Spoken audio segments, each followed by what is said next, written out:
The woman at the front of the room says, when you're flushing out someone's eyes, you want to make sure their head's tilted to the side so the water goes off their face. This won't make the pain of the tear gas go away, but it'll help. Next, a lawyer comes forward. She explains that many of the charges are being trumped up from misdemeanors to felonies, so people are facing more serious time. There have been 500 arrests since the campaign began, she explains, so the jails are overcrowded.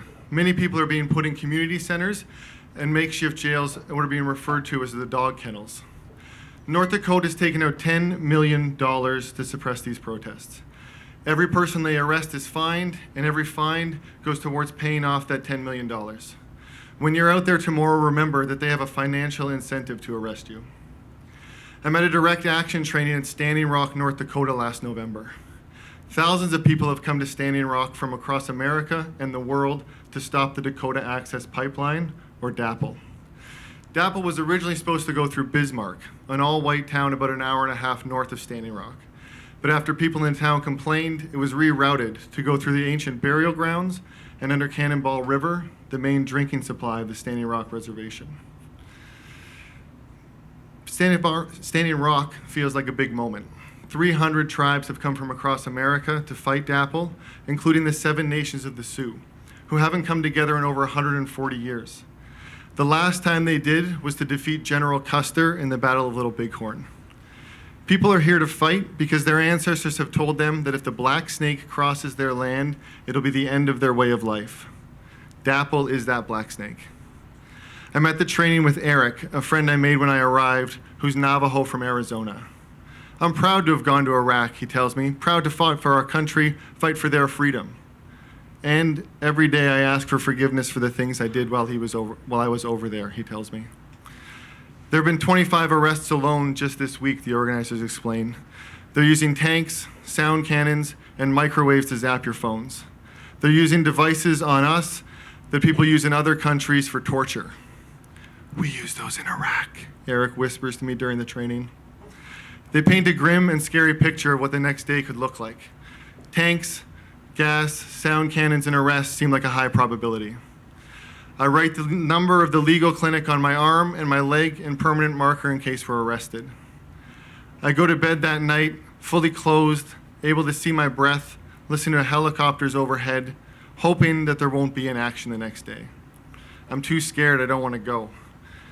Eric, on the other hand, wakes up like a puppy. He's asking everybody he can find, where's the action? Who's the action? What's going on? They can't release information too early because there's infiltrators in the camp. People who are either police or paid for by the police to give away information about the action. After interviewing everybody he can find, it looks like there won't be an action that day, and my heart lets out a little fist pump of relief. I go for a walk around the camp. I end up at the main gate where I see cars converging for an action. I'm not telling Eric about this, I say to myself. I walk back and see Eric's disappointed face as he tells me that there won't be an action that day. There's an action, I watch my mouth tell him as we run and jump in the back of a stranger's pickup truck. It reminds me of a scene out of Saving Private Ryan. Bunch of guys in the back, not sure where we're headed, cracking dumb jokes with long silences. There's a helicopter following us overhead that adds to the scenery. It's the coldest day since we've been there, 0 degrees in November with a howling wind, and that's before we get on the highway. My head's between my legs for most of the ride, trying to stay warm and keep the wind off me, except when the truck brakes suddenly and we get tossed around the back. In these moments, I stick an eyeball out and look backwards and forwards, and it's cars as far as I can see. I'm not getting back in this truck on the way home, I tell myself over and over again. I get nervous and scared, wondering why I'm going and what I'm doing there. I know if my dad was here, his health and safety radar would be off the charts, and he would not approve of this. We begin to slow down, and I realize we've come to Bismarck, which means we've been driving for about an hour and a half. Bismarck looks like any other Northern Ontario town. One main drag, a couple coffee shops with a McDonald's, and full of bigoted white people. Terrorists! Get a life! They scream at us as we come into town. Go home! They yell with no sense of irony about who they're yelling that to. I'm not getting back in the truck, I say over and over again to myself. We come to a main intersection and we hop out. There's about 150 of us gathered. Stick together, stay on the sidewalk, keep it peaceful, the organizers say as they walk up and down the line, giving us instructions for the day. We don't have to walk far before we encounter a line of police officers. They're dressed in full riot gear, batons ready, tear gas across their chests. They're not there to protect us, they're there to scare us, intimidate us, remind us who's got power. It's working. I keep looking back at what I refer to now as Uncle Eric. I feel safe around him. He says, "Bro, I got your back." And I know it's true because anytime we get separated, I turn around and he's got an eye on me. "What do you do when your water's under attack?" organizers chant. "Stand up, fight back," we respond. The chanting calms me slightly. I try to remind myself why I'm there. I try to put things in perspective. Remind myself that I'm just a tourist.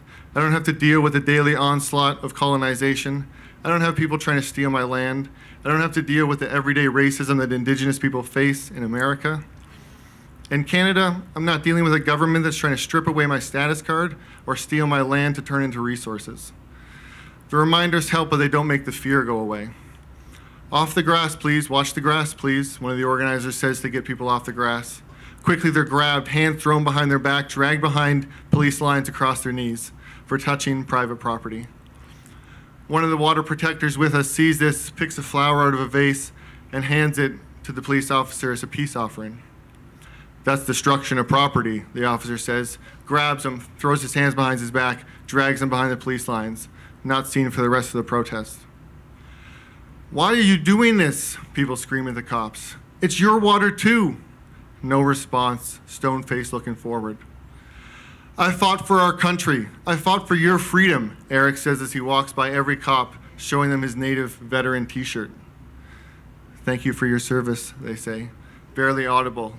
Every cop he walks by, everyone he says it to, responds to him and him alone. "I haven't been this jacked up since Iraq," he tells me. I believe him. You can feel violence, tension mounting in the air. "Water is life," we chant. I'm more nervous now than I've been the whole time. My whole body wants to run. I stick in the middle of the crowd, away from the sidewalk, away from the police, always looking back at Uncle Eric. An organizer comes down and splits us off. 50 of us go to the right on our own. We head to the nearest Wells Fargo, who are the second largest investors in the DAPL pipeline. We chant, "Get your money out of DAPL," as we make a circle around the bank. It's eerily quiet with only 2 police officers watching us on the sidewalk. We stand in the parking lot, link arms, and begin to chant and pray. My whole body wants to run because people got arrested for less than this just a few minutes ago. If the police come, the organizers explain, white people, your job is to make a circle around the people of color and Indigenous people. The cops are less likely to arrest and assault you. It's true, the last 2 people who got arrested were both Indigenous. I'm focused on my instructions, on the fear, on the cold, that I don't notice the big black tank roll up behind me. "Vacate the premises. You are on private property," it bellows. "Oh, we're just praying and protesting," one of the women organizers explains, like the tank's waiting for a coffee at Tim Hortons. The tank's having none of it. "Leave now or you'll be dispersed." I look to the people beside me who have their arms linked with me as well. They begin to put on bandanas and goggles, preparing for tear gas like we were explained how to do the previous day. I wonder in my head if this is part of the plan. Instructions haven't been given to us. Are we being tear gassed as a way to raise awareness with media attention? Are we leaving the property? What's going on? "Oh, we're just peacefully protesting. Won't be much longer." The woman continues to explain to the tank. "Leave now," it bellows back. There's an elder in the middle of the circle leading a prayer, giving thanks to the Creator for the day, asking strength for us to continue. My whole body says run. I look at Eric and I say, "We gotta go. We gotta get to the sidewalk where it's safe." Eric says, "It's cool, bro, we're good." But I am not good. I suddenly unhook one arm from Eric and I hook one arm from the person beside me. I see if anybody's noticed. Nobody has. I slowly slink backwards away from the lineup and watch the circle close behind me. I go to the sidewalk where I can't be arrested.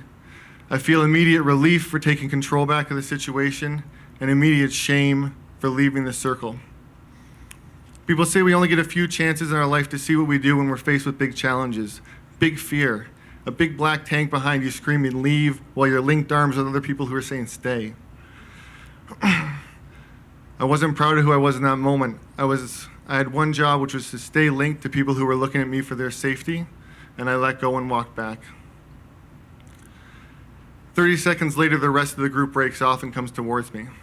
I'm bouncing around Eric like a little kid who's done something wrong, embarrassed by my actions. Hey, what's going on now? Kind of cold, eh? Where should we go? What's their problem? Looking for any kind of affirmation that he doesn't hate me for my betrayal. He seems unfazed, unupset. We continue walking and chatting.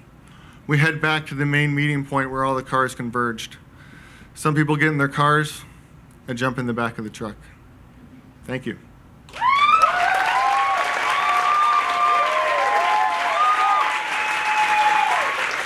Dan Mossip-Balkwill.